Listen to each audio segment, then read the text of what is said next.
سوال ہے کہ دیوبندیوں میں اہل حق کی جانب سے دعوت کا طریقہ کیا ہو؟ دیکھیے، دیوبندی حضرات عقیدے میں غالباً یعنی عام طور سے وہ ماتوریدی ہوتے ہیں. ہو سکتا ہے بعض اس میں سے شافعی ہوں اور اشعری بھی ہوں، لیکن عام طور سے دیوبندی حضرات عقیدے میں ماتوریدی ہوتے ہیں. ابو منصور ماتوریدی کا عقیدہ ان کا ہے، یہ بہت سارے لوگوں کو نہیں معلوم. اور دو دیوبندی حضرات فقہ میں عام طور سے حنفی ہیں، بعض ان میں شافعی بھی ہیں. کوکن وغیرہ اور کیرلا وغیرہ میں جو لوگ پائے جاتے ہیں، یہ لوگ دیوبندی ہونے کے باوجود یہ لوگ شافعی ہوتے ہیں. تو دیوبندی جو کہلاتا ہے عام طور سے وہ حنفی اور ماتوریدی ہوتا ہے، بعض اس میں شافعی اور اشعری بھی ہوتے ہیں. ان میں دعوت کرنا ہے، ان میں دعوت دینا ہے تو کیا دعوت دی جائے؟ ظاہر بات ہے کہ دوسروں میں بھی جس میں بھی دعوت دی جائے، ہماری بنیادی دعوت دو چیزوں کی ہے: توحید اور اتباع. توحید اور اتباع. اشہد ان لا الہ الا اللہ توحید، و اشہد ان محمد رسول اللہ اتباع. ہماری بنیادی دعوت چاہے دیوبندی ہو یا بریلوی ہو یا کوئی بھی ہو، ہماری دعوت اولاً کتاب و سنت کی ہونا چاہیے کہ ہم توحید کی طرف دعوت دیں. ایک اللہ کی عبادت کرنا، اس کے ساتھ شریک نہیں کرنا. ایک اللہ ہی کو رب تسلیم کرنا کہ سب کچھ دینے والا وہ ہے، اور ایک اللہ ہی کو سجدہ اور ایک اللہ ہی سے دعا کرنا وغیرہ وغیرہ جتنی چیزیں ہیں، ایک اللہ کے ساتھ معاملہ کیا جائے. اللہ کی ذات و صفات میں کسی کو شریک نہ کیا جائے، اور محمد رسول اللہ صلی اللہ علیہ وسلم کی لائی ہوئی شریعت اور آپ کی سنتوں کے مطابق زندگی گزاری جائے اور فیصلے کیے جائیں.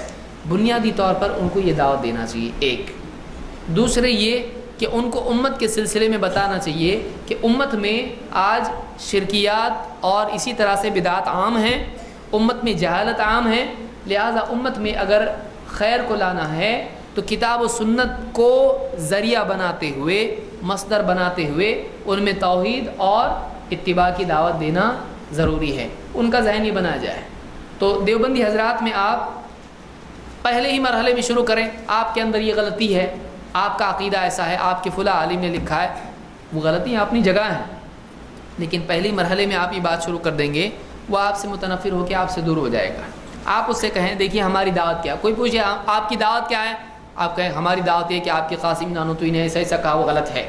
ہماری دعوت یہ ہے، ہماری دعوت میں جو بنیادی باتیں ہیں ان سے اگر آپ کی کوئی بات ٹکراتی ہے تو وہ غلط ہے. تو ہم بنیادی طور پر یہ دعوت دیں توحید اور اتباع کی. کلمہ ہے بنیادی چیز، شہادتین جس کو آپ کہتے ہیں. تو ان شہادتین سے جو بات ثابت ہوتی ہے، جو بات سامنے آتی ہے، آپ ان کو اس کی دعوت دیں. بریلوی کو بھی آپ اسی کی دعوت دیں. پھر اس کے بعد وہ پوچھے گا کہ ہماری کہاں غلطی ہے، تو آپ اس کو بتائیں دیکھیے آپ کے فلاں عالم نے بات لکھی ہے، آپ کا یہ عقیدہ ہے، یہ توحید سے ٹکراتا ہے. دیکھیے فلاں چیز میں آپ حدیث آپ کے سامنے ہوتی ہے، سنت آپ کے سامنے ہوتی ہے، لیکن پھر بھی آپ کہتے ہو کہ ہمارے بڑے یوں فرماتے ہیں، ہمارے امام یوں فرماتے ہیں. تو آپ کی بات آپ کے اس اصول سے ٹکراتی ہے کہ اللہ اور اس کے رسول کی بات تو حق ہے، پھر آپ ان کی کیوں مانتے ہو؟ اس کے مقابلے میں آپ اندھی تقلید کیوں کرتے ہو؟ اس کے بعد کی بات ہے. تو آپ اپنی پہلی بات پیش کریں کہ توحید اور اتباع کی.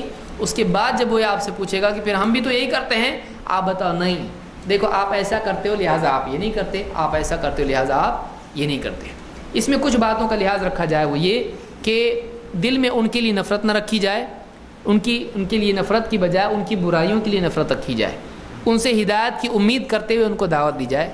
سلام کلام ان سے جاری رکھا جائے، اور ان کو اپنی جو بھی مجالس ہیں دعوتی، ان کی طرف دعوت دینے کے لیے راستہ کھلا رکھا جائے. یہ نہیں کہ آپ ان سے بحث کر کے جھگڑا کر کے دروازہ بند کر دیں، ایسا نہیں ہونا چاہیے. بلکہ آپ کو چاہیے کہ آپ ان کے پاس جائیں، ان سے ملیں، ان سے بات کریں اور ان کو لانے کی کوشش کریں. ہاں یہ اور بات ہے کہ وہ کہے کہ آؤ ہمارے ساتھ 40 دن کے لیے، 4 مہینے کے لیے. آپ ان کو دعوت دینے کے لیے 4 مہینے گئے، پتہ چلا آپ کا ہی ذہن آنے کے بعد کچھ اور ہو گیا. کیوں؟ اس لیے کہ آدمی ادھورے علم کے ساتھ میں اگر کہیں جاتا ہے، ظاہر بات ہے اس کے اوپر وہ اثر پڑے گا. آپ اس کو لانے کی کوشش کریں. وہ کہے کہ آئیے ہماری مجلس میں، آپ کہیں کہ ہمارا درس ہوتا ہے بھائی، ہم لوگ وہاں جاتے ہیں، ہم دین سیکھتے ہیں، آپ آؤ. وہ کہے گا ہمارے یہاں بھی ہوتا ہے، آپ کو قرآن و سنت کی بنیاد پر ہوتا ہے، کون سی کتاب پڑھتے ہیں؟ ہمارے یہاں دیکھو ہمارے یہاں فلاں کتاب پڑھی جاتی ہے، ہمارے فلاں عالم بتاتے ہیں. آپ جماعت میں جا رہے ہیں تو عالم بھی نہیں ہے، تو کیوں نہ عالم سے سیکھا جائے؟ کیونکہ علماء کیا ہیں؟ انبیاء کے وارث ہیں. آئیے عالم کے پاس. ایسا اس کو پیار محبت سے بول کے لانا، یہ ان کو دعوت دی جائے، اس طریقے سے ان کو دعوت دی جائے. جھگڑے ان سے کر کے ان کے اوپر کفر کے فتوے لگانا وغیرہ وغیرہ بچیں اس سے. یہ ہمارا کام نہیں، علماء کا کام ہے.